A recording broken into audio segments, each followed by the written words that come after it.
Olá, boa noite. Estamos iniciando mais um podcast com o seu doutor. Um patrocínio aqui da nossa Policlínica Sagrada Família, onde nossa especialidade é você. É uma perspectiva que a gente tem feito há algum tempo, trazendo profissionais que têm expertise nos assuntos que vão ser debatidos, para que a gente coloque aqui um podcast que possa ser de utilidade para a comunidade, trazer informações. A gente sabe que lá nas internets a gente tem todas as informações, mas às vezes o compilar, o arrumar, o ajeitar e dizer o que fazer precisa de mais expertise, e é isso que a gente traz aqui. Esse mês especificamente, março, existem várias campanhas com vários nomes de vários meses e várias cores, mas a nossa Sociedade Brasileira de Coloproctologia, a Sociedade Brasileira de Endoscopia Digestiva, a Federação Brasileira de Gastroenterologia, que são três sociedades que normatizam a coloproctologia, a gastroenterologia e o serviço de endoscopia como um todo, eles preconizam o março como um março azul, que a gente fala sobre prevenção do câncer de intestino. A doutora Sinara, que é nossa entrevistada, está inclusive com uma camisa aqui, que foi a camisa do Março Azul, da campanha da Sociedade Brasileira de Coloproctologia, que nós imprimimos aqui e distribuímos para os nossos colegas para conversar sobre Março Azul, sobre prevenção do câncer de intestino. A doutora Sinara é uma das coloproctologistas da nossa clínica. Nós somos alguns, nós vamos entrevistar praticamente todos para que a gente fale muito sobre esse assunto. Doutora Sinara Dourado Correia, graduada em Medicina em 2009 pela Escola Baiana de Medicina, de Salvador.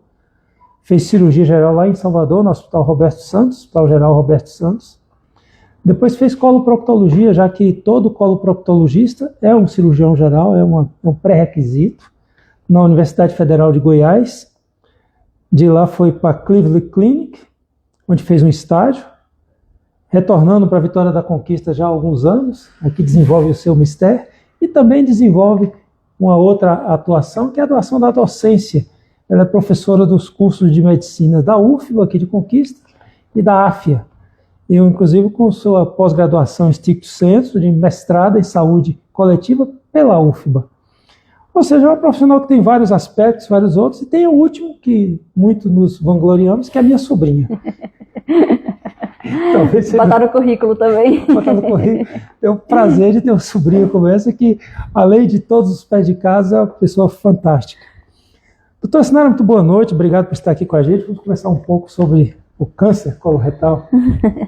Obrigada mais uma vez pelo convite. É sempre uma satisfação estar aqui nesse momento, né? Um momento de informação. Então, acho que é o que você bem falou, né? A informação está bastante disponível, mas a gente trazer pessoas que conhecem, né? Que trabalham com essa informação, acaba que facilita, né? Facilita o diálogo. Então, é sempre um prazer estar aqui conversando sobre temas médicos, temas da proctologia. Agradeço o convite, agradeço em nome da Sagrada Família também, um lugar extremamente agradável para estar aqui conversando sobre isso. Além de todo o currículo passado aí, né, também me sinto muito honrada em ser sobrinha do chefe. Tá certo. Prevenção do câncer de intestino. Às vezes, e no Brasil isso não é diferente, o diagnóstico do câncer de intestino, em 80% das vezes, é feito já nas fases sintomáticas, onde, por vezes, a doença já se apresenta com um estigma já avançado, de abordagens mais complexas. Mas nós podemos fazer coisa antes de chegar a essa fase? O que a gente falaria de prevenção como um todo? Com certeza. E aí o câncer de intestino, ele é fantástico, né? Fantástico, perdoando a palavra por se tratar de um câncer, mas ele é fantástico no formato da prevenção, porque a gente de fato faz prevenção. A gente conversa muito sobre câncer, inclusive sobre essas campanhas que tem, né? O calendário colorido aí, né? Cada cor, setembro rosa, novembro azul, enfim, né? Várias cores, falam sobre prevenção de câncer, mas muitas vezes falam sobre detecção precoce, que é importante também, porque como você colocou, né, a gente faz a maioria dos diagnósticos em estágios avançados, e quanto mais precocemente você detecta o câncer, melhor a chance de cura, menos agressivo é o tratamento, então melhor tolera, né, o paciente tolera melhor o tratamento e tem um prognóstico melhor, né, uma sobrevida melhor. Mas câncer de intestino, a gente fala realmente sobre prevenção, e diversos formatos de prevenção, né? Prevenção primária, prevenção secundária. Então, diversas formas de prevenir o câncer. Então, eu acho que essa é a mensagem mais importante. Como prevenir, e falando de câncer, quando eu falo, inclusive, né, do exame para fazer prevenção de câncer, eu não estou falando só de detecção precoce, eu estou falando de prevenção, que é a gente fazer a colonoscopia, que é identificar um pólipo, que é uma lesão benigna, que pode ser uma lesão benigna, e que no futuro ela pode se tornar uma lesão maligna, pode se tornar um câncer. Então eu volto ali atrás, né, naquele momento que eu estou fazendo o exame, e que eu descubro um pólipo no paciente, que eu estou fazendo uma colonoscopia, que identifica um pólipo, e que tira um pólipo nesse paciente que é assintomático, né, o pólipo não tem por que ser sintomático, ele na maioria das vezes, ele é assintomático. Então eu descubro aquele pólipo, eu tiro aquele pólipo, eu poderia dizer que em 10 anos, né, assim de maneira mais empírica, né, 5 a 10 anos, aquilo ali poderia ser um câncer. Então eu mudo a história do paciente, porque eu faço realmente prevenção. Isso falando da prevenção ali, mas já a nível do exame, né, do exame já diagnóstico, do exame de rastreio, sem falar da prevenção primária, né, em relação a você combater fatores de risco, a alimentação saudável, a atividade física, cessação do tabagismo, diminuição do alcoolismo, né? Então, tudo isso faz parte também da prevenção. Mas isso faz parte de prevenção de forma geral, né? São hábitos de vida saudáveis e que é para a saúde de forma geral. Mas, de maneira específica, para o câncer coloretal, você conseguir fazer prevenção através de um exame, porque você identifica uma lesão pré-maligna, isso é fantástico.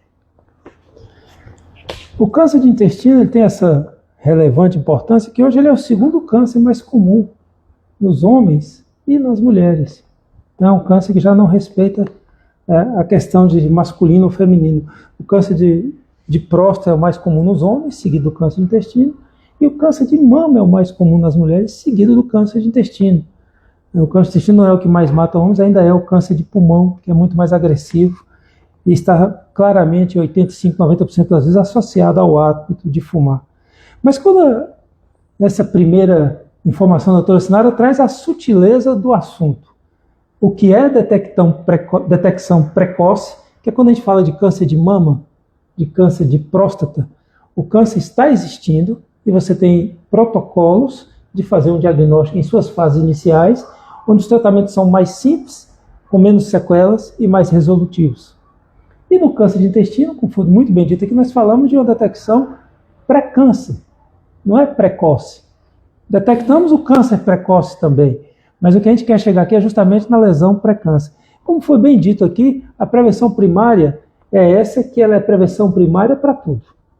Ela é para câncer de mama. E a nível de saúde, de forma geral, né? Câncer de próstata, para infarto agudo do miocárdio, para derrame cerebral, AVC. São as duas doenças que mais matam no Brasil. Cerca de 25%, 28% das pessoas vão falecer entre AVC e infarto. E a prevenção primária é a mesma para todos.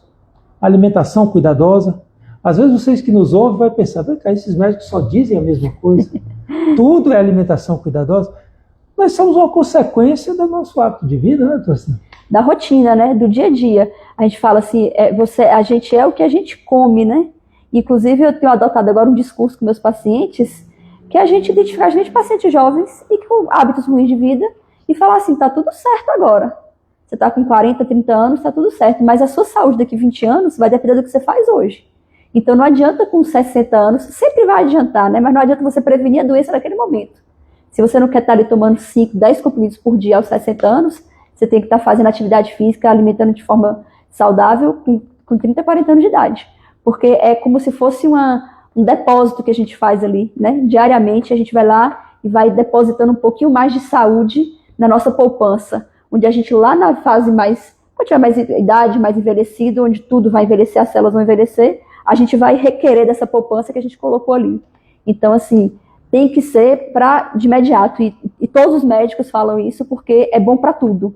A gente fala assim, a alimentação saudável, atividade física, água, né, ingesta adequada de água, é bom para o fígado, é bom para o coração, é excelente, é bom para o cérebro, é bom para a mente, né, a questão psíquica, é bom para o intestino, é bom para o estômago. Por isso que todos os médicos falam, porque é bom para tudo. Sempre vai ter um benefício. Nós do intestino, né, a alimentação saudável, a alimentação rica em fibras, pobre em gorduras, ótimo, vai facilitar o funcionamento intestinal. A adequada ingesta hídrica, excelente para o funcionamento do intestino. O intestino precisa de água para poder funcionar. Se você tem um intestino que funciona bem, as doenças orificiais, né, as doenças da região anal, já são doenças que você consegue prevenir com hábito intestinal saudável. Ou seja, a alimentação rica em fibras, a água já vai fazer bem para as duas áreas. Então, não tem como escapar. E a atividade física, eu acho que dispara, inclusive, porque é bom para tudo também. É praticamente um carinho, né? O podcast da semana passada nós estivemos aqui com o professor Argemiro e ele falou muito sobre a musculação. A atividade física, a Associação Americana do Coração, ela recomenda entre 150 a 300 minutos por semana de atividade física.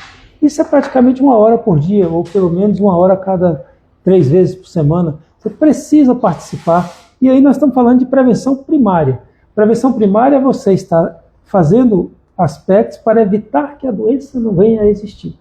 Essa é a prevenção primária. Quando a gente tira o pólipo lá aos 60 anos, é comum um paciente falar, isso aqui é por causa do meu hábito de vida? Pode até ser. Dos 30 aos 60 você conseguiu, mas você tem dos 60 aos 90. Então o hábito de vida ainda continua sendo importante. Sempre tem uma relevância, né? E aí chama atenção porque para o câncer de intestino, hábitos de vida é extremamente importante, mas o principal fator de risco é a idade. Então, assim, é que a gente fala, né? Eu falo até brincando, a gente torce para que todo mundo faça várias colonoscopias, inclusive ao longo da vida. Porque se você tiver idade, se você for alcançando a idade suficiente para isso, significa que você está envelhecendo, ou seja, que você está vivendo e que você precisa ser submetido aos exames de prevenção. E aí o câncer de intestino, o principal fator de risco, hábitos de vida influencia, história genética, história na família, né, tabagismo tem influência grande, mas o principal fator de risco é a idade. E por isso que a gente fala, inclusive, sobre o rastreamento, sobre prevenção de câncer, a partir de 45, 50 anos de idade, para homens e mulheres, independente de sintomas. Chegou naquela idade, vá fazer sua prevenção. Doutor Argemiro Correia nos acompanha. Muito obrigado, professor Argemiro, prezado irmão. Boa noite, estou ligado aqui. Parabéns, doutor Augusto, parabéns, doutora Sinara. Obrigada, tio, né? Porque também é meu tio, então... Isso aqui é uma coisa muito familiar, mas... Não, isso tá... Por uma coincidência, eu me formei na Baiana em 1989. Argemiro se formou na Baiana em 1988. Edneia, minha irmã, se formou na Baiana em 1983. E a doutora Sinara se formou na Baiana em 2009. Além de sermos todos médicos, fomos todos da mesma escola de medicina lá de Salvador. Dividindo didaticamente, então a prevenção primária nós vamos evitar que a doença venha a existir, com cuidados. A prevenção secundária é aquela onde a doença já pode existir ou as suas formas pré-câncer, os pólipos, e nesse momento o paciente não sente nada, né, doutor? Isso, ela inclusive, esse rastreamento, essa prevenção é feita por idade, como eu falei, homens e mulheres, a partir dos 45, 50 anos de idade, e eu trago essas duas informações, 45, 50 anos, porque a sociedade brasileira ainda fala em 50 anos, mas a americana já fala de 45, então a gente tem uma tendência a seguir, né, o raciocínio americano, que são grandes pesquisadores, principalmente na parte das ciências médicas, né, então a gente tem essa tendência a seguir essas recomendações. Então, assim, independente de sintomas, porque inclusive o câncer de intestino também tem essa particularidade, ele demora a dar sintomas. Se o paciente apresentou sangramento, alteração do hábito intestinal, perda de peso, massa abdominal, anemia, né, fraqueza, sintomas consumptivos, né, que a gente fala que é aquela doença que consome o paciente, é porque aquela doença já está ali há algum tempo. Então a gente já perdeu o time, de repente, de fazer uma identificação precoce ou de fazer até uma prevenção lá atrás, porque o câncer de intestino demora a dar sintomas. Ele dá sintomas tardios, já significando, inclusive, uma possibilidade de doença avançada, quando aparecem sintomas. Então, o ideal é não ter sintomas. É você trabalhar com prevenção a partir da idade. A idade é o principal fator de risco. Tem outros fatores associados, individualiza, né? Ah, tem história na família, tem história de câncer de intestino na família, em parentes de primeiro grau, jovens. Ah, tem história de câncer de forma geral. Ah, paciente tabagista, paciente que tem hábitos de vida ruins, paciente que tem doenças inflamatórias intestinais, também é um fator de risco. Esse é um paciente que deve ser investigado precocemente para o câncer. Então, essas são particularidades. Mas, de forma geral, na população em geral, bateu 45 anos de idade, prevenção para o câncer de intestino. Quando eu comecei minha história na coloproctologia lá no século passado, a colonoscopia ela tinha essas indicações. Dor abdominal, diarreia, alteração do ritmo do intestino, perda de peso, sangramento, alterações do enema opaco, que precisavam ser esclarecidas. Essas indicações ainda existem, com exceção do enema opaco, que ele praticamente sumiu do arsenal. É um exame tão bonito, mas que realmente é pouco útil, vamos dizer assim. Hoje ele né? realmente perdeu o espaço dele, mas hoje nós temos a colonoscopia por idade. Aqui nós estamos falando da prevenção secundária, que é quando a doença não tem sinais, não tem sintomas, e você deve fazer algum exame que, conforme definiu Morrison em 1998, o screening exame de pessoas assintomáticas para estabelecer se eles têm alta ou baixa probabilidade de ter uma doença. E é isso que a gente está falando aqui. Solimar Amâncio, muito obrigado por nos acompanhar. Doutor Augusto, médico excelente, fez cirurgia no meu esposo com sucesso. Fico feliz por ouvir isso, muito grato. Luísa Bonfim, o melhor de todos. Muito obrigado, gente. Muito grato por nos acompanhar, muito grato pela atenção.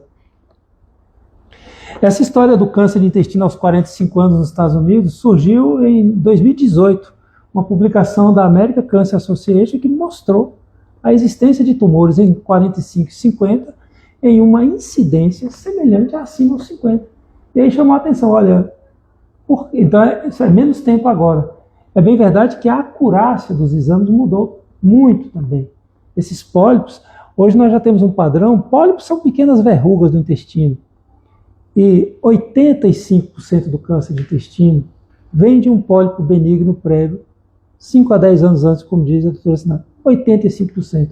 Ou seja, é uma doença altamente previsível, altamente prevenível com a colonoscopia de rastreio. Na questão da colonoscopia, as pessoas se assustam ainda um pouco hoje, talvez menos, questão de preparo, de sedação. Como é que funciona o exame, doutora Sinara? A preocupação do paciente, eu costumo dizer que não é uma preocupação em vão, certo? Ela realmente tem motivo para poder se preocupar, porque ela não a colonoscopia é um exame invasivo. Quando você vai pesar o risco-benefício, o benefício supera muito o risco do exame. A gente faz exames aqui, inclusive aqui na Policlínica Sagrada Família, a gente está sendo feito colonoscopia todos os dias, todos os turnos, inúmeros pacientes estão sendo feitos e o índice de complicação é baixíssimo, mas eles existem. Certo? Então, realmente, não é uma preocupação boba, não é uma preocupação infundada. Entretanto, o benefício supera muito o risco. Os pacientes, inclusive, eles jogam a responsabilidade na culpa do exame no preparo. E o preparo é chato. Ok, é chato, mas é o que oferece menos risco. O exame por si, né, por ser um exame invasivo, que tem sedação, é um exame que você coloca um aparelho dentro do intestino, então tem risco de sangramento, de perfuração, enfim, né, risco do próprio procedimento, ele pode acontecer, mas a culpa cai no preparo porque o preparo é desconfortável. Aí eu costumo dizer para os pacientes, realmente, o preparo do exame é chato, mas a doença é pior. Então vamos fazer o exame para poder prevenir a doença. Porque o preparo, o exame de colonoscopia, ele é feito, né, baseado num aparelho que tem uma câmera na ponta desse aparelho, onde eu vou fazer uma visualização direta das lesões. Então, se eu preciso visualizar diretamente as lesões, eu tenho que ter o intestino limpo. Não adianta ter o intestino repleto de fezes, porque eu não vou ver nada, eu vou ter um exame com acurácia menor. Então, o preparo é justamente para isso, para poder deixar o intestino limpo. Deixar o intestino limpo implica dizer que o paciente vai ter que passar por restrição na alimentação, né, iniciando no dia anterior ao exame, fazer uma alimentação pobre em fibras, com líquidos claros, enfim, né, uma dieta realmente menos sustanciosa, vamos dizer assim, e ter que também, inclusive, tomar laxantes para poder provocar, de fato, uma diarreia e limpar o intestino do paciente. É desconfortável, concordo, mas muito mais desconfortável é o câncer. É muito mais desconfortável uma cirurgia para o câncer, é o uso de uma colostomia, é um pós-operatório em UTI, é uma quimioterapia, uma radioterapia. Então, façamos o preparo, passemos por ele, né? É chato, é desconfortável, mas é um dia onde você lhe garante uma prevenção, garante uma saúde a longo prazo, né? Como a gente já bem conversou aqui. Você fazendo o exame hoje, tirando um pólipo hoje, você está prevenindo um câncer que de repente poderia aparecer em 5 a 10 anos. Então, ter essa visão de futuro da coisa. É um pouco desconfortável, realmente, não vou dizer que é tranquilo, é igual ultrassom, que você vai lá e faz, só tem um jejum e está tranquilo. Não, ele tem realmente seus poréns, mas o benefício supera e muito o risco. Essa última frase da doutora Sinara aqui, ela diz mais ou menos a essência da medicina. A medicina, o exercício da medicina, os tratamentos, eles sempre agregam algum tipo de risco. Você vai tomar uma simples dipirona, felizmente a gente toma aos montes de nada, mas você pode ter inclusive uma doença por causa disso. E na medicina a gente sempre fala de riscos versus benefícios. Toda vez que a gente entende que o benefício é superior ao risco, vai-se com o risco. Vai-se com o risco. Faz parte. Hoje a colonoscopia é um exame extremamente seguro.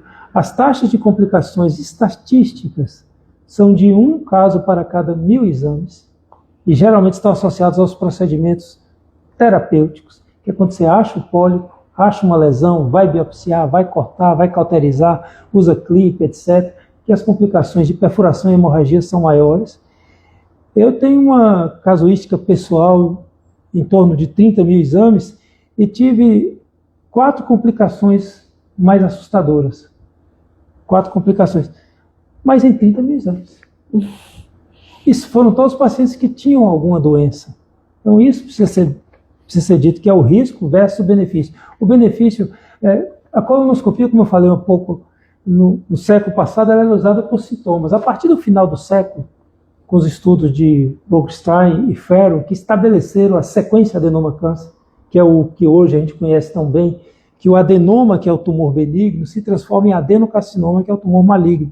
Depois disso veio a insistência por perseguir os pólipos. E os países que conseguiram fazer um programa de perseguição de pólipos, países ricos, pequenos, organizados, uns nem tão pequenos, tipo o Japão tem 120 milhões de habitantes, é pequenininho, mas são 120 milhões de habitantes. Eles conseguiram já, como a gente sabe, doutor Sina, toda medida que a gente toma em saúde coletiva, em saúde pública, você espera 10 anos para saber se teve um resultado, aquilo que se propunha. E já se passaram os 10 anos.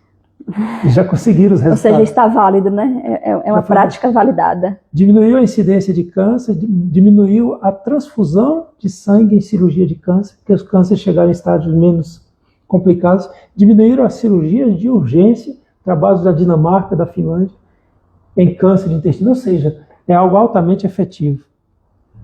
Solimar Amâncio, qual a diferença entre o exame de enemopaco e colonoscopia? Eu vou deixar a doutora Sidara responder, que eu fui falar esse nome enemopaco, né? Despertou a curiosidade. E eu, inclusive, elogiei o enemopaco, eu acho um exame muito bonito, porque ele é um exame contrastado, ele é um exame anatômico. Tem uns exames de enemopaco que a gente vê, né, que realmente fica o desenho do intestino bem bonito. O exame de enemopaco, Solimar, não é isso? Solimar. O exame de enemopaco, Solimar, ele é um exame é uma radiografia contrastada, ou seja, o paciente precisa passar por um preparo prévio do intestino de qualquer forma, então tem que limpar o intestino de qualquer forma, porque vai ser colocado um contraste através do reto do paciente, e esse paciente vai ser submetido a diversas radiografias, onde esse contraste ele vai subindo pelo intestino, ou seja, o paciente, inclusive na maca, ele tem que ficar fazendo várias posições estranhas, né, anômalas, de ficar no lateral, de ficar meio que de cabeça para baixo, para poder esse contraste e fazendo o desenho, né, fazendo o caminho inverso do peristaltismo, para poder ir corando a parte interna, né, a luz do intestino, e a gente, através da radiografia, conseguir visualizar essa imagem do intestino. O enemopaco, ele é um exame bonito, porém ele é pouco efetivo e ele vem sendo deixado de uso, porque se eu identifico que tem alguma lesão, eu não tenho como fazer a biópsia, eu não tenho como retirar a lesão. Ou seja, se eu tenho um enemopaco positivo, né, para alguma lesão suspeita de câncer, então eu tenho que fazer uma colonoscopia de qualquer forma. Então é aquilo que a gente conversa sobre a medicina, né? Vai ter benefício, então assim, eu vou ter resolutividade, o risco supera, eu vou ter que fazer um exame para depois ter que fazer outro, então eu já parto logo para o exame se o primeiro exame não vai ter tanta resolutividade assim. Assim funciona o enemopaco. Ele é muito bom para várias outras coisas, estenoses, enfim, né, outras lesões de vertículos, né, outras lesões anatômicas, porque ele é um exame que vê bem a anatomia, fístulas, enfim.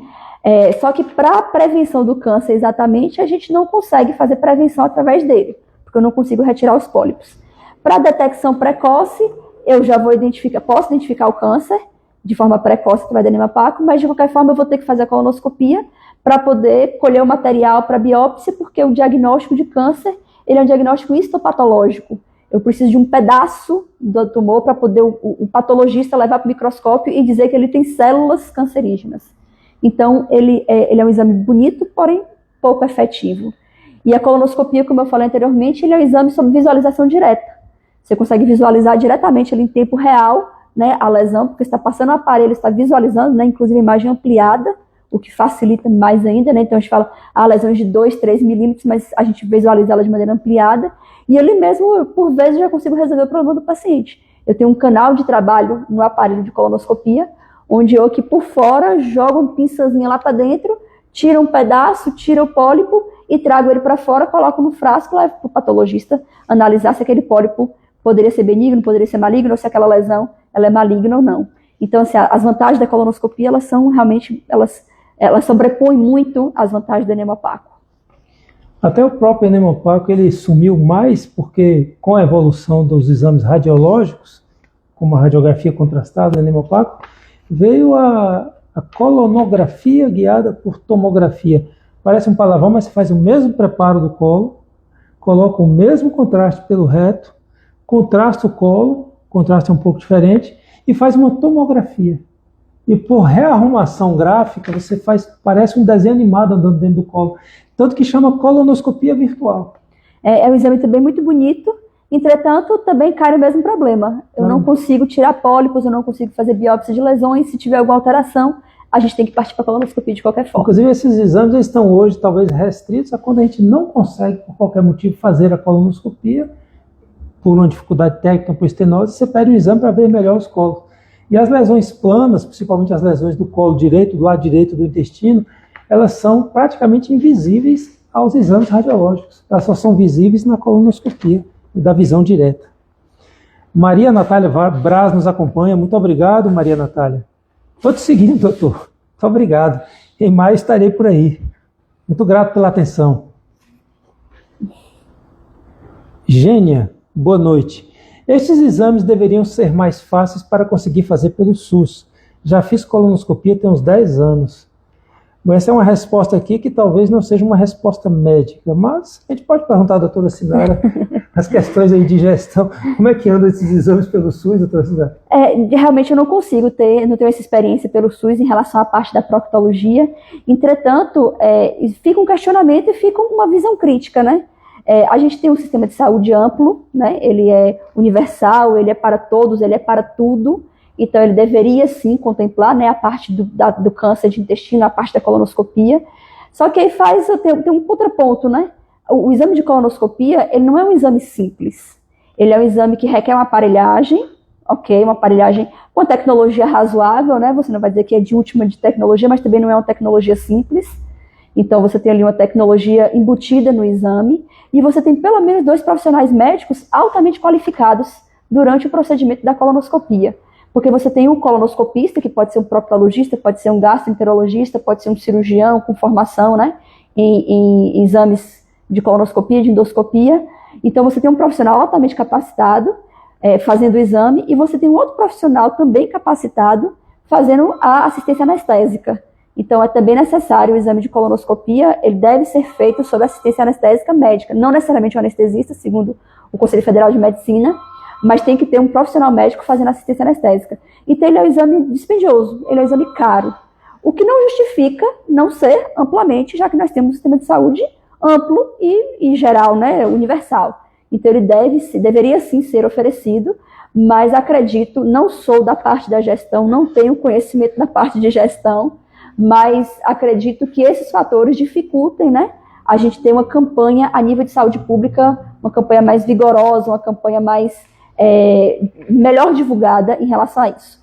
Porque o câncer de mama, né, amplamente divulgado, você tem a mamografia, que é um exame tecnicamente simples, né, mais barato, é um exame de radiografia. Você tem o câncer de próstata, que é um exame de laboratório, exame de toque, que requer um profissional habilitado, mas que também você tem uma facilidade para isso. Você tem lá, inclusive no câncer de colo de útero, que também era ali que ficava disputando o segundo lugar, né, com câncer de colo retal em mulheres. E você tem uma ampla divulgação do preventivo ginecológico, você consegue ser feito, inclusive, por profissionais não médicos. Então, você consegue baratear o custo e você ter essa prevenção feita. E o câncer de intestino, de fato, a prevenção, ela requer um exame melhor elaborado, então requer custo para isso. Então, acredito que esse seja o gargalo, né, da história, o custo. Entretanto, também não acho que justifique, visto que nós temos, né, constitucionalmente, um sistema de saúde amplo, universal, né, e que deve abraçar todas as doenças e a toda a população. Mas não é da minha área, a gestão não é da minha área, mas eu faço essa visão crítica. Mas é uma questão que nós aqui não estamos discutindo política, mas nós vivemos no mundo político. Faz parte. Fazemos parte. O investimento nesse tipo de prevenção, ele fica a longo prazo muito mais barato para o próprio sistema. Porque um paciente que hoje tem um pólipo, que daqui a 5 anos tem um tumor obstruído, e que vai a um pronto-socorro, é operado de urgência, vai para uma UTI, usa uma ostomia, faz uma quimioterapia, que poderiam ter sido evitadas. Eu estou falando de custo real pecuniário, mas também tem o custo família, custo pessoa, que passou por um sofrimento que poderia ser evitado. Por isso a gente acha que esses programas têm que ser oferecidos realmente. Aí vem até uma questão política, eu fui vereador em Conquista e eu fiz uma lei. Propus uma lei que foi sancionada, é lei no nosso município. Nosso município tem a obrigatoriedade de fazer a pesquisa de sangue oculto e a colonoscopia acima de certa idade. Aí você pode até me perguntar, gente, isso está acontecendo? Eu falo, olha, a gente faz a lei e eu fui aos postos de saúde para saber, estão sendo pedidos os exames. Já começaram a ser pedidos. E já temos unidades na cidade que fazem exames pelo SUS. Tem um hospital de base aqui que tem unidade de endoscopia, a policlínica que tem unidade de endoscopia e que faz exames. Fazem exames. Às vezes eu trabalho no sistema público também, lá como professor da UESB, eu atendo no ambulatório do SUS, a gente pede exame lá. Alguns pacientes conseguem mais rápidos, outros não conseguem. É o sistema SUS, mas a sua questionamento é extremamente procedente e realmente a gente deveriam, aí os gestores, não somos nós, eu sou gestor de unidade privada, nós somos funcionários, nós trabalhamos aqui na unidade privada e inclusive posso oferecer serviço como serviço público. Mas o serviço público tem que querer contratar, poder, não sei. Como ele tem o próprio serviço, não vai contratar o nosso. Mas precisa resolver lá, né? É isso. E nós temos, inclusive, não só nós como profissionais médicos, mas nós como população, né? Tem que ser questionado isso mesmo e tem que ser colocado. A todo ano nós escolhemos, né? Nossos representantes, devemos cobrar deles, sim. Então, se você tem seu atraso no exame e seu vizinho, seu amigo, seu primo também tem, deve questionar, sim, as autoridades, né, competentes, por que não está conseguindo ser feito o exame, porque tem que ser pressionado e colocado isso em evidência para poder buscar a solução, porque às vezes também o gestor não está sabendo que existe esse problema. Então vamos lá, vamos chamar, vamos conversar sobre isso para apontar o problema e buscar resolver o problema. Visto que é o exame que vai fornecer prevenção, né? E como Augusto bem colocou, os custos a longo prazo de uma doença não diagnosticada, eles são imensos, né? Cirurgias, pós-operatório, UTI, fora o custo emocional, pessoal, familiar, né? A pessoa que perde, inclusive, a atuação profissional, né? Pessoas, inclusive, idade economicamente ativa, vai deixar de trabalhar, vai deixar de produzir, justamente pela doença, para poder tratar uma doença. Então, tudo isso repercute em custo, né? A gente pode levar isso como custo. Então, de repente, essa conta fica uma conta boa até, né, de ser feita. Ou seja, deveríamos insistir bastante nisso. Falamos de prevenção primária, onde a doença não existe, a gente se cuida para que ela não venha existir. Falamos um pouquinho da prevenção secundária, onde ela existe, mas ela é na fase pré-clínica, né? Não tem sinais, não tem sintomas. E chegamos à prevenção terciária, que é aquela onde a doença já existe, e a gente vai falar de tentar tratar, tentar recuperar e tentar diminuir as sequelas, as consequências. Essa, infelizmente, é a que mais acontece, né, doutora Sina? Para o câncer de intestino ainda hoje. É o que a gente vê, né? Inclusive, a gente tenta fazer essa retrospectiva, né? O paciente ele já chega com sintomas, a gente faz diagnóstico e aí tem que buscar as alternativas terapêuticas, né? Qual é o melhor tratamento para aquele paciente. E sempre cai esse questionamento, né? Esse paciente 10 anos atrás, né? Será que ele já tinha esse câncer? Será que eu não poderia ter feito a prevenção? Então sempre fica esse ponto. Mas, enfim, se existe a doença, tem que buscar o tratamento. Também não é o fim, né, da linha. O câncer de intestino hoje, inclusive, quanto mais cedo ele diagnosticado, e aí isso vai ser para qualquer tipo de câncer, mas a gente consegue bons índices de cura. Então a gente tem propostas terapêuticas cirúrgicas, geralmente a gente vai cair na cirurgia, né, o tratamento base, né, o tratamento do câncer de intestino, ele é ancorado na cirurgia, ou alguns pacientes vão escapar da cirurgia, vamos dizer assim, né? Pode ser feito tratamento endoscópico, não necessariamente cirúrgico, pode ser feito tratamento com quimioterapia, radioterapia, esse paciente ficar acompanhando, a depender da localização do tumor, né, de reto, que pode acontecer essa possibilidade. Então, ele geralmente cai no tratamento cirúrgico. E aí são várias as possibilidades, né? Eu vou tirar aqui pedaço do intestino, vou tirar, em que momento que eu vou tirar esse intestino, eu tenho que fazer uma ressecção ampliada, uma ressecção oncológica, onde eu ofereço uma proposta curativa para esse paciente. Depois da cirurgia, o pós-operatório, né, o resultado da anatomia patológica pós-operatória, da peça cirúrgica que a gente chama, ele vai determinar se o paciente vai precisar ou não de quimioterapia. Ele tem que fazer um segmento depois disso. E hoje a gente vê boas perspectivas no tratamento de câncer de intestino, tanto no tratamento cirúrgico quanto no tratamento quimioterápico adjuvante, que a gente chama, né, que é o paciente que faz aquela quimioterapia após a cirurgia. Então a gente tem boas alternativas. Então, não é o fim da linha. Estou com câncer, vou morrer de câncer de intestino. Não, calma. Você tem um câncer de intestino, vamos ver quais são as nossas alternativas terapêuticas e buscar, inclusive com doenças avançadas. Hoje a gente tem no câncer de intestino, claro que é muito individualizado esse tratamento, a gente não pode generalizar, mas muitas vezes o paciente que tem doença metastática, que é uma doença avançada, ou seja, não é só a doença no intestino, mas é a doença, o câncer que já espalhou para outros órgãos, a gente consegue ter propostas, inclusive, de segmento para esse paciente, quimioterapia, por vezes até ressecção, né, de metástases hepáticas, enfim, de metástases pulmonares. Você consegue dar uma sobrevida boa para esse paciente e dizer que ele vai morrer de outra coisa, mesmo estando com câncer de intestino ali, que ele pode estar sob controle. Então, são várias as perspectivas para o tratamento. É um aspecto muito importante, muito interessante, porque o termo câncer já assusta. Quando você fala câncer, o mundo se acaba. E 50% a 55% do câncer coloretal vai ser curado, de forma geral. Existe uma classificação que separa os cânceres em 4 grupos. Se ele está no grupo 1, no estágio 1, você vai ter 95%, 90% de cura. Enquanto no último estágio você vai ter 15% de cura. Então o que nós queremos é pegar no estágio 1, que já é sintomático, ou preferencialmente pegar pré-câncer. Pré-câncer, essa é a melhor fase. A conversa nossa é essa. É preciso que se insista. Isso é nós estamos conversando aqui do que está sendo debatido hoje no mundo, no Brasil. Tem uma campanha. Prevenção. Campanha Março Azul. Essa campanha Março Azul é para que as pessoas, homens e mulheres, que tenham mais de 45 anos, façam um exame de colonoscopia. Pode-se até pensar, as pessoas estão fazendo propaganda. Gente, isso são evidências. A medicina hoje é baseada em evidências.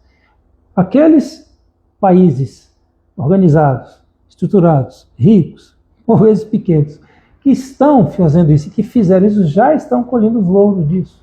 E nós precisamos ir no mesmo sentido.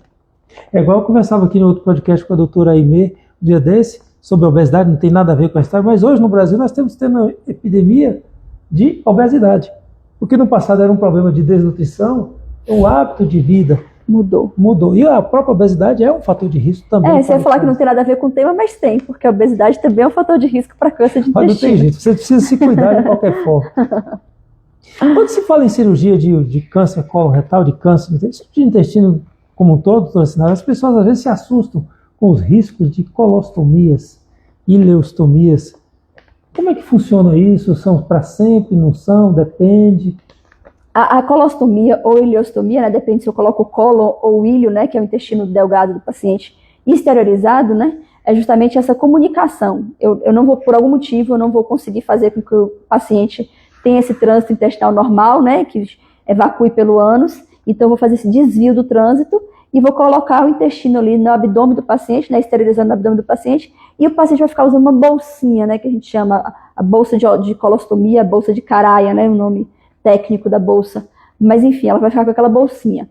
Se ela é definitiva ou se ela é provisória, isso também depende muito do caso do paciente. Por vezes, a gente precisa colocar uma bolsinha definitiva, principalmente quando se trata de câncer de reto, a depender se for um câncer de reto muito baixo, onde você não tem uma proposta de preservação esfincteriana, onde você tem que levar o esfíncter do paciente, no esfíncter anal, junto, né, com a peça cirúrgica, por questões de margem de segurança em relação ao tumor. Então, esse paciente ele não tem como evacuar mais pelo reto, ele vai ficar com a bolsinha definitiva, né, com a colostomia definitiva. A maioria das vezes, quando a gente propõe uma ostomia no paciente para um tratamento oncológico, é reversível. A proposta é que você faça a reversão, que pode, inclusive, é uma outra cirurgia, pode acabar não conseguindo ser feita, né, por intercorrências cirúrgicas, né, aderências, enfim, o abdômen muito manipulado, mas a proposta é que você consiga reverter sim. Então, a maior parte das vezes é reversível. E muitas vezes, inclusive, quando a gente faz cirurgia para câncer de reto, por ter uma irradiação prévia, né, por ter a radioterapia antes, a gente acaba fazendo essa ileostomia protetora, que a gente chama. É porque a gente está ali com aquele reto machucado, inflamado, então a gente fazer uma cirurgia, costurar em cima daquele reto, né, fazer essa anastomose em cima daquele reto, leva a uma fragilidade dessa anastomose, então a gente deixa essa anastomose segura, fazendo o desvio do trânsito, e depois fazendo a reversão. Essa ileostomia provisória, ela já é de uma reversão muito mais tranquila, muito mais fácil. Então, assim, são várias as possibilidades. A gente tem a possibilidade da ostomia definitiva, que ela não é a regra, né? Regra para alguns tumores, mas é menor incidência. e a provisória, ela acaba sendo uma salvadora de vidas, e com a possibilidade de reconstrução depois, né? Pelo menos 60, 90 dias depois da cirurgia primária, você já tem possibilidade de estar reconstruindo, isso de maneira muito individualizada. Certo? Se o paciente está em quimioterapia, ou se tem doença, enfim, né? O estado geral, né, do paciente, então tudo isso deve ser levado em consideração para a tentativa de reconstrução do trânsito intestinal. É muito bem explicado, as ostomias, elas salvam vidas. Às vezes você faz uma ressecção de um tumor ou opera um tumor perfurado, se você fizer aquela costura tem um grande risco de abrir. E se ela abrir, tem um risco de contaminar, a pessoa entrar num processo inflamatório, infeccioso, que pode colocar a vida em risco. Então, quando você abre uma ostomia, não é que aquela costura não vai abrir, é que se ela abrir, ela está protegida pelo desvio, então não passa fezes. É o que se foi. Isso desde a época que Mikulicz fez isso lá, quando bolou as primeiras ostomias que salvam vidas. É claro que não é nada confortável, mas aqui a gente volta a falar de riscos e benefícios. E o conforto, inclusive, da ostomia, ele é muito relativo, né? Porque isso, como salva vidas, você prefere o que? Estar com ostomia ou estar debaixo de 7 palmos de terra? Então, são as opções que, por vezes, você tem, né? E, assim, hoje a gente já tem, inclusive, né, as tecnologias, os mecanismos. Você tem pessoas especializadas, inclusive, né, profissionais especializados em cuidados com ostomias, pomadas, bottoms, né, onde você fecha aquela ostomia de maneira temporária, né? Eu vou para um evento, faz uma lavagem prévia, você consegue eliminar, né, aquelas evacuações que vão ter e coloca como se fosse um tampão nessa ostomia, coloca até uma roupa justa, então você consegue ali ter aquele tempo de evento, 3, 4, 5 horas que seja, como um abdômen normal, sem estar com a bolsinha pendurada. Então são possibilidades. Hoje a gente vê atletas, inclusive, né, atletas da água, inclusive natação, essas coisas que usam ostomias, então tem esses recursos que pode estar ajudando, deixando assim uma vida mais normal. E lembrando que ali foi salva uma vida, né? Se existe uma ostomia, é porque aquela pessoa ela teve uma necessidade daquele desvio, e o desvio com certeza deixou ela com a possibilidade de sobrevida, de menor morbidade, que fez a diferença para aquela pessoa. Falando de ostomia, eu me lembrei de coisa do passado, uma curiosidade. Quando eu estava fazendo um período de treinamento lá do HC de São Paulo, na década de 90, tinham algumas apresentações sobre estomoterapia. O que são os estomoterapeutas? São os profissionais, geralmente, de enfermagem que cuidam de estomas, de tratamento. E quem estava fazendo a apresentação era uma jovem vestida num belo taillé, e ao final ela mostrou o estoma dela. Ela tinha doença de Crohn e tinha um estoma definitivo e convivia. Ou seja, existe uma vida, é claro que não é nada que nós desejemos, mas médicos têm riscos e benefícios e lutam para salvar vidas. Muitas vezes, doutor Sinara, o paciente chega ao consultório assustado com o sangramento. Ele tem 30 anos de idade, ou ela não tem nenhum fator de risco, você examina e tem apenas uma doença hemorroidária. A gente se assusta e vai pedir uma colonoscopia por causa do sangramento, a gente fica feliz com aquele diagnóstico, todos vão para a colonoscopia. E aí o sangramento, né, é um sintoma muito importante porque ele assusta, né? E aí vale tranquilizar, né? A gente tem a doença hemorroidária com prevalência altíssima, alguns estudos mostrando de 10 até 25% da população com a prevalência de doença hemorroidária. É muita gente, mas pouca gente fala sobre isso, né? Porque tem os tabus, enfim, da região anal, então ninguém vai sair comentando que tem hemorroida. E é muito mais comum que um paciente de 30 anos esteja sangrando da hemorroida do que esteja sangrando de um câncer. Então a gente vai trabalhar lá, né, com a probabilidade, com a epidemiologia, que a medicina também trabalha muito em cima disso.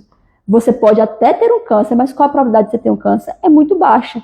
Esse paciente ele não vai ser submetido a uma colonoscopia. Paciente sem fator de risco, 30 anos de idade, apenas com sangramento, onde eu identifico o fator causal, né? Ele está sangrando porque ele tem uma hemorroida, é um sangramento típico de hemorroida, é um sangramento às evacuações, é um sangramento limitado, não tem perda de peso, não tem alteração do hábito intestinal, enfim, não tem nenhum outro comemorativo que me faça pensar em câncer, e ele tem já um motivo, né? Eu já identifiquei ali no exame físico, na inspeção mesmo feita no consultório, então esse paciente ele pode tranquilizar, né? Agora ele precisa realmente de uma orientação, ele precisa de um exame físico, né? Eu tenho sangue e doutora Sinara, doutor Augusto falou que eu tenho 30 anos e eu estou sangrando é por conta de minha hemorroida. E ninguém nunca viu se ele tem realmente uma hemorroida. Então ele precisa passar por uma avaliação, né? Muitas vezes a gente vê, infelizmente, isso, né? O paciente, até pelo próprio acesso à saúde, que pode ser um pouco difícil ou carregado de tabus, né? Para o paciente, para o proctologista. Ele tem o sangramento, mas usa o remédio que o vizinho usou, que o balconista da farmácia indicou, e ele fica tranquilo porque, não, eu estou jovem, não tem... Mas ele precisa passar por uma avaliação médica individualizada, porque nós, profissionais médicos capacitados, é quem vamos poder dizer isso. Realmente, se não tem nenhum fator de risco, que às vezes tem ali alguma coisa, né? Algum sintoma, alguma coisa que chame a atenção e que, de maneira leiga, e não tem por que realmente o leigo saber, não deve chamar atenção para ele, mas que para o profissional capacitado chama atenção. Então, deve sim passar por uma avaliação, e nesse ponto que você traz, nesse exemplo de maneira específica que você traz, é até muito simples, porque eu consigo, no consultório, sem nenhum tipo de exame complementar, examinar meu paciente e dizer, você tem uma hemorroida, você tem uma doença hemorroidária, seu sangramento é da doença hemorroidária. Vamos tratar o sangramento, vamos tratar a doença hemorroidária e vamos observar. Tratou para a doença hemorroidária, melhorou o sangramento, acabou ali a história, não tem por que ficar buscando cabelo em ovo, porque ele já está respondido às perguntas, mas precisa passar por uma avaliação adequada. Ou seja, a medicina ela é feita o diagnóstico médico ele é feito de anamnese, exame físico e exames complementares. Isso é a sequência de qualquer médico. Então você vai ao médico, primeiro ele vai lhe ouvir, vai conversar, vai perguntar, você vai dizer o que você acha, ele vai perguntar e conduzir as perguntas. Depois da entrevista, onde a gente faz 85% do diagnóstico, você sai da conversa basicamente sabendo o que o paciente tem, ou pelo menos localizando bem. Aí vem o exame físico.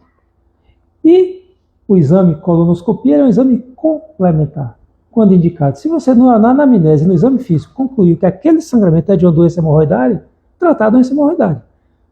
Comprimido, pomada, tratamento efetivo, que é cirúrgico, você tem que mexer com a hemorroida, ligadura elástica, criocirurgia, bom, enfim. Mas anamnese, exame físico, e aí vem o exame complementar dentro do raciocínio médico. Lilica Mendes nos acompanha, estou grato por nos acompanhar. Diarreia crônica pode ser doença de Crohn? Pode. Inclusive é o que chama mais atenção. Se a diarreia crônica for mucossanguinolenta, ela pode ser ainda mais doença de Crohn, né? Enfim, é o diagnóstico sindrômico da doença de Crohn. É diarreia mucossanguinolenta, diarreia crônica mucossanguinolenta. Então pode sim. Só que aí, né, cabe uma conversa melhor, mais elaborada para poder entender há quanto tempo tem essa diarreia, o número de evacuações, se tem sangue ou muco nas fezes, se tem dor abdominal, se tem perda de peso, enfim, né? Aí tem que fazer a investigação para a doença de Crohn, e a doença de Crohn vai cair na colonoscopia também, porque o diagnóstico é por imagem, por biópsia, né? Até a própria definição de diarreia crônica, Lilica, seria aquela que passa de 4 semanas. Então seria um primeiro aspecto. Se a diarreia só demora mais de 4 semanas, porque as diarreias agudas, até 5, 7 dias, a grande maior parte não tem nenhum significado. Com exceção às que têm sinais de alarme. Sangramento, desmaio, desidratação, vômito, febre, aí você tem. Mas a grande maior parte das diarreias agudas, elas são o tratamento do problema, né? Isso, a própria diarreia já está resolvendo o problema. Alguma coisa ali que fez mal, alguma infecção, ou então algum irritativo, né, da mucosa do intestino, e a diarreia é um mecanismo de defesa onde vai eliminar aquela toxina, eliminar aquele fator irritativo. Então, quando você fala de tratamento, é justamente isso, né? A própria diarreia já é o tratamento. E aí você tem que dar o suporte, né? Hidratação, alimentação e observar sinais de risco. Passou aquela diarreia aguda, ok, vida que segue normalmente, né? Não tem por que ficar investigando nada mais, já que foi um quadro limitado. Agora, uma diarreia crônica, não. Uma diarreia de mais de 30 dias, né? 4 semanas, ela é uma diarreia que precisa ser investigada. Precisa ser, e aí a investigação, né? Anamnese, exame físico, exames complementares, possivelmente vai cair numa colonoscopia, mas deve ser conversado, entender melhor o que é que essa diarreia, além da diarreia, o que é que tem mais de sintomas, né? Idade do paciente, né? Ela pergunta aqui se a diarreia crônica pode ser doença de Crohn. É uma possibilidade altíssima se ter uma paciente jovem, por exemplo. Mas se o paciente com diarreia crônica é um paciente idoso, aí minha possibilidade já cai para câncer. Então, é aquele raciocínio epidemiológico que a gente tem, né? Qual as principais doenças, as idades que mais acometem, os sintomas associados, aí a gente já vai fazendo esse raciocínio. Por isso que Augusto traz que 85% dos diagnósticos a gente tem ali na conversa, que é justamente o que é mais prevalente, o que é que acontece mais em cada doença, e a gente já vai estabelecendo esse raciocínio, e o exame físico, o exame complementar, serve para poder estar respondendo a essas perguntas que ainda ficaram pendentes na conversa. Para você nortear qual é o exame complementar que você vai efetivamente precisar dele. Isso é extremamente importante. A própria doença de Crohn ela é uma doença inflamatória intestinal que tem uma apresentação bimodal. ela pode se apresentar lá em torno dos 15 anos de idade. Pacientes jovens. E tem um segundo momento próximo aos 60 anos de idade. Ela pode se confundir até com a idade do câncer, mas ela tem outras características. Geralmente ela tem outras características. E aí está dentro da anamnese, realmente é na entrevista. E muitas vezes, bom, se o paciente já tem mais de 45 anos, ele já chega com uma indicação de colonoscopia pela idade. Mas e se ele tem 15 anos de idade, 18, 20? Vai ter uma indicação, mas a indicação aí pelo sinal, pelo sintoma. Claro que não é pela idade em si. Doença hemorroidária. Meu grande... O roteiro, o script. Meu grande roteiro. Eu geralmente faço as nossas conversas aqui, a gente vai evoluindo com o pensamento, mas aqui acho que nós abordamos quase todos os aspectos importantes da doença.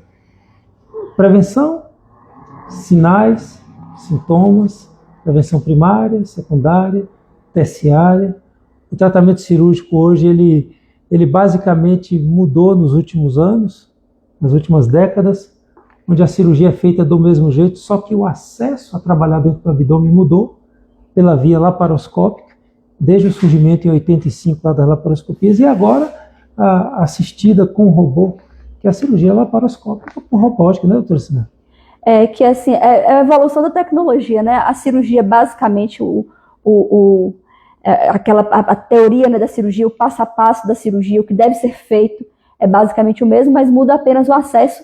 E mudar apenas o acesso não é menosprezando de forma nenhuma o acesso da cirurgia, porque você tem uma abordagem muito menos invasiva, você tem uma recuperação pós-operatória muito melhor, por vezes você tem uma visão muito melhor. A cirurgia robótica talvez faça diferença em relação à laparoscópica, em relação ao câncer de reto, porque você tem os braços do robô, né, muito mais articulados do que as pinças da laparoscopia. Então você consegue ter um acesso melhor, visto que o tumor de reto na pelve, né, pode ser de acesso mais difícil. Então, assim, são tecnologias que agregam e sempre agregam de maneira positiva, né? A cirurgia aberta para a laparoscopia, a gente teve um avanço assim gigantesco em relação ao trauma cirúrgico, né, o pós-operatório desses pacientes. São cirurgias grandes, cirurgias abdominais são cirurgias grandes, né? Você vai ter ali um pedaço de intestino tirado, você tem uma perda sanguínea que pode ser considerada, você tem um tempo de pós-operatório de recuperação importantes, né, para esse paciente. Então, são cirurgias de grande porte. Quando você parte da cirurgia aberta para a cirurgia laparoscópica, você diminui bastante esse trauma no paciente, né, esse impacto no metabolismo dele, né, na homeostase dele, no equilíbrio do organismo do paciente. Então, você tem uma diferença grande. Da laparoscópica para a robótica, você tem um ganho pequeno, mas ainda assim são ganhos, então é sempre válido, né? A gente tem, as tecnologias, elas agregam, elas oneram, né? Lógico, porque tem custo, mas elas agregam, então é sempre válido, né, pensar em abordagens menos agressivas. As cirurgias vídeo assistidas e robótica, você tem uma visualização fantástica, realmente. E a visão ampliada, inclusive, visão ampliada, né? Bom, as coisas realmente melhoraram muito. Eu sou da época da cirurgia estritamente aberta, do início da laparoscópica.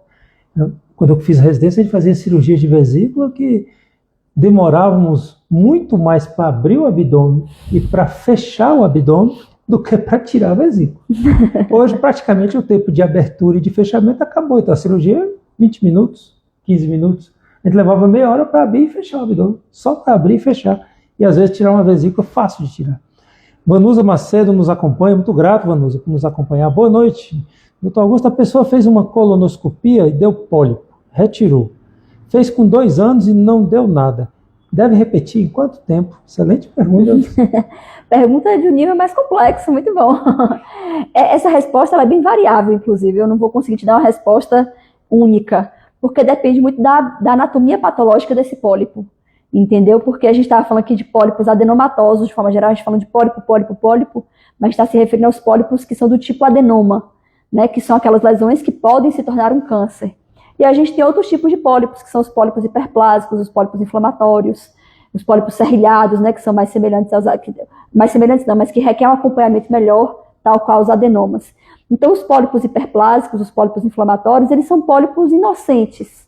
Eles são pólipos que não necessitam de um acompanhamento porque eles não têm capacidade de virar câncer. Por vezes, a gente acaba sendo um pouco mais agressivo, porque para poder buscar outros pólipos. Mas o pólipo hiperplásico por si só, ele não precisa de um acompanhamento específico, né, por ser um pólipo sem chance de se tornar um câncer, diferente do adenoma. O adenoma, quando eu encontro um pólipo que é um adenoma, eu preciso acompanhar esse paciente mais de perto, né, colonoscopia com 1 ano, com 2 anos, enfim, depende do tamanho, depende da quantidade de pólipos que foi encontrado, depende se o exame foi completo, depende se o preparo foi adequado, são muitas variáveis, mas eu preciso acompanhar esse paciente mais de perto. E aí, cada exame eu vou ter uma nova perspectiva. Ah, esse exame não encontrei nada, não tem história na família, tem história na família, esse paciente tem sintoma, esse paciente tem algum outro fator de risco, eu preciso acompanhar mais de perto, não preciso. Então, assim, são muitas variáveis, mas é preciso entender que tem esses 2 tipos de pólipos. Então, esse acompanhamento vai variar muito a depender do tipo de pólipo que esse paciente pode ter tido. E só faltou um detalhezinho para acrescentar na resposta. Bom, se essa jovem ou esse jovem tem mais de 45 anos e o pólipo foi hiperplásico, cai para a regra dos 5 anos, que é o que a gente deve repetir por idade. Como se fosse um exame normal, mas ele tem que repetir pelo menos a cada 5 anos, 5 a 10 anos esse exame, porque pode aparecer novos pólipos e a ideia é fazer prevenção. Então, o que você precisaria fazer já por uma questão de idade, se for o caso, superior a 45 anos, e a outra resposta realmente depende do estudo anatomopatológico. Os adenomas são mais... E ainda tem outro aspecto, como foi feito com 2 anos aqui entre um e outro, então possivelmente foi um adenoma, ou ficou em dúvida, ou não foi completa, bom, não sabemos. Mas às vezes o próprio adenoma ele determina fazer colonoscopia mais precoce. Pode ser um pólipo maior que você vai tirar, não consegue tirar todo de uma vez, tira em fatias, que a gente chama de picinil. Aí a biologia do pólipo vem desfavorável, um adenoma de alto grau, você precisa repetir com 6 meses. Então pode ser com 6 meses repetir o exame e pode ser com 5 anos, mesmo sendo pólipo. Eu preciso entender bem. E depende também da quantidade de pólipos, porque por vezes a gente tira de forma completa o pólipo, mas é um paciente que faz muitos pólipos, então eu tenho que continuar seguindo esse paciente de perto, né? Para não deixar que aquele pólipo adenomatoso vire um câncer. A ideia é essa, é prevenção. Superior a 3 pólipos, a gente se preocupa mais, superior a 5 mais ainda. Ontem eu fiz uma colônia de uma senhora de 50 e poucos anos, que estava fazendo um exame de segmento de pólipos e tiramos 9 pólipos. Todos pequenininhos e assintomáticos. Não sei qual é a característica deles, mas o aspecto macroscópico dele é de adenomas, ou seja, alguém que realmente precisa ficar fazendo. Imagine alguém que tem 9 pólipos e nós sabemos que cada pólipo tem em torno de 10% de chance de se transformar em um câncer. Então quem tem 9 pólipos, dá 9 vezes 10. Em tese, sai 90% de chance de ter um câncer nos próximos 5 a 12 anos. Uma pessoa de 50 e poucos anos poderia estar com 60 e poucos anos com câncer. Bom, doutora Sinara, acho que contemplamos quase todo o nosso aspecto aqui de prevenção do câncer de intestino, do massa azul, não? Conversamos bastante sobre o câncer e eu acho que a mensagem mais importante é realmente a prevenção, né? É a prevenção em relação aos hábitos de vida, né? Isso serve para prevenção de saúde, né, de forma geral. A gente não pode fugir desse discurso, não tem como a gente fugir desse discurso. E a prevenção específica, né, para o câncer de intestino com a colonoscopia, que é o exame que vai de fato fazer a prevenção. Talvez faltou a gente conversar um pouco sobre o sangue oculto nas fezes, que gera muita dúvida, né? Que as pessoas perguntam muito, eu posso fazer um sangue oculto e aí de repente dispensar da colonoscopia, né?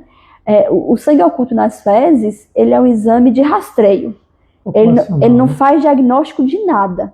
Ele pode vir positivo, ele pode vir negativo e o paciente ter câncer do mesmo jeito.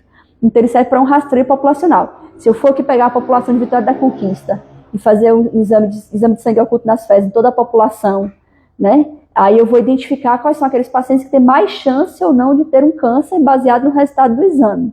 Mas ele não afasta quem teve o exame negativo de ter um câncer ou de fazer a prevenção, que para mim é o principal. A ideia não é pelo menos o foco nosso não é diagnóstico, é prevenção. E pólipo não sangra, né? A lesão pré-maligna ela não vai sangrar de regra, ela pode até sangrar, mas dificilmente ela vai sangrar a ponto de dar um sangue oculto nas fezes positivo. Então ele é um exame muito bom, mas ele é para rastreio populacional. A nível individual, ele não serve para muita coisa, porque ele não vai me dar muita resposta. Eu preciso, a nível individual, eu trato ali o paciente cara a cara, se ele tem um sangue oculto positivo, se ele tem um sangue oculto negativo, vai me dizer pouca coisa, porque eu não estou fazendo prevenção para o meu paciente. A nível populacional, ok, para poder eu conseguir fazer um rastreamento populacional, excelente método, fácil, barato, acessível, ok, mas a nível individual, pouco responde. Inclusive, a gente comentou, quando falamos de política aqui, no projeto de lei que eu fiz, que hoje é lei aqui em Conquista, está lá preconizada a pesquisa de sangue oculto para rastreio populacional. E dizer que todo sangue oculto positivo acima dos 45 anos é igual a colonoscopia. Então, é um exame que serviria apenas para dizer quem é que deve fazer a colonoscopia, mas se você já tem essa resposta que todos deveriam, então você perde o sentido. A não ser, eu comento às vezes, a pessoa, não, eu tenho uma comunidade de 2.000 pessoas, e eu só posso fazer 2.000 pessoas eleitas pela idade. Eu só posso fazer 10 colonoscopias. E se faria esse exame para escolher aqueles? Seria isso? É isso, o rastreio é justamente isso. São aquelas, para identificar as pessoas com maior probabilidade de ter um câncer, de ter uma doença. Mas o fato da pessoa não ter o sangue oculto na fase positiva não significa que ela não tenha, ou não significa que ela não precise passar por uma prevenção. Então, assim, ela aumenta a probabilidade, mas ela não exclui completamente e também não confirma nada. Então fica ali, aquele exame, ele é populacional, ele é para rastreio populacional.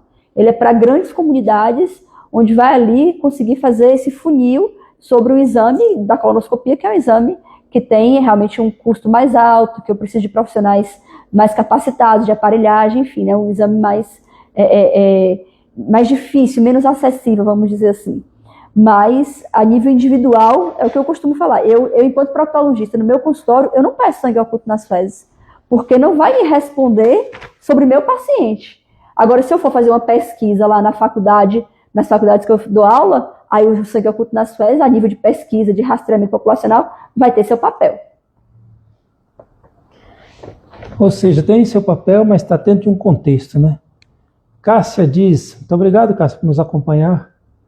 Eu tenho um pólipo na entrada do ânus, ele saiu, já passou 2 vezes no médico para retirar, em uma colonoscopia, e outra vez eu fiz uma retossigmoidoscopia. Segundo o médico, tem que ser feito. Bom, talvez tenha faltado um pedaço da pergunta, da resposta, que se a senhora tem um pólipo, o pólipo no ânus, às vezes, tem uma doença ou outra, que é a papila anal hipertrófica, ou que chama pólipo fibroso também, que tem um aspecto polipóide, mas não é uma doença dessas que sejam associadas ao câncer. Se a senhora já fez colonoscopia, já fez retossigmoidoscopia, está recomendado retirar, então precisa retirar. Se está bem no ânus, e às vezes ele é grande, está difícil tirar por esses exames, pode ser feita uma cirurgia direto pelo ânus, já que ele está no ânus, que é a retirada. Mas aí precisa realmente de uma avaliação mais próxima, viu, Cássia? Para poder entender, né? Entender melhor o que está acontecendo. Porque, assim, é um pólipo, de fato, é um pólipo na região anal, né? A gente não pode identificar como outra coisa, né? Uma tumoração na região anal pode ser outras coisas que não pólipos exatamente, né? E aí, realmente, identificar qual seria a necessidade da retirada e retirar, né? Se não for por exame endoscópico, né? Colonoscopia, retirar por cirurgia. Mas aí fazer seu acompanhamento direitinho para poder entender melhor o que está acontecendo e buscar a solução, né? Que é importante. Doutor Argemiro, excelente podcast, parabéns. Ficamos lisonjeados. Sabemos que o seu comentário também é ao irmão, à sobrinha, mas o podcast talvez tenha sido tão bom, né? Imagino que seja. Obrigada. Bom, segundo Vanusa Macedo, excelente entendimento, obrigado. Esse acredito que não tem viés familiar, né? Não tem viés familiar, então... Então nós estamos conseguindo aqui atingir os nossos objetivos. Chegamos aqui ao final do nosso podcast.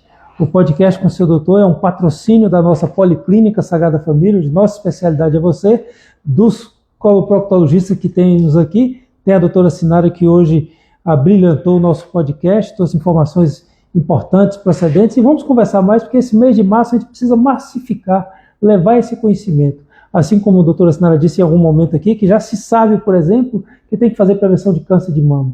Já se sabe que tem que fazer prevenção de câncer de próstata.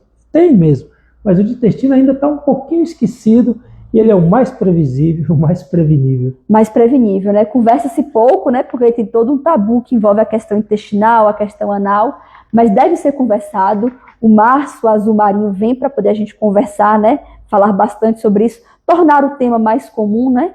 E o entendimento também mais fácil.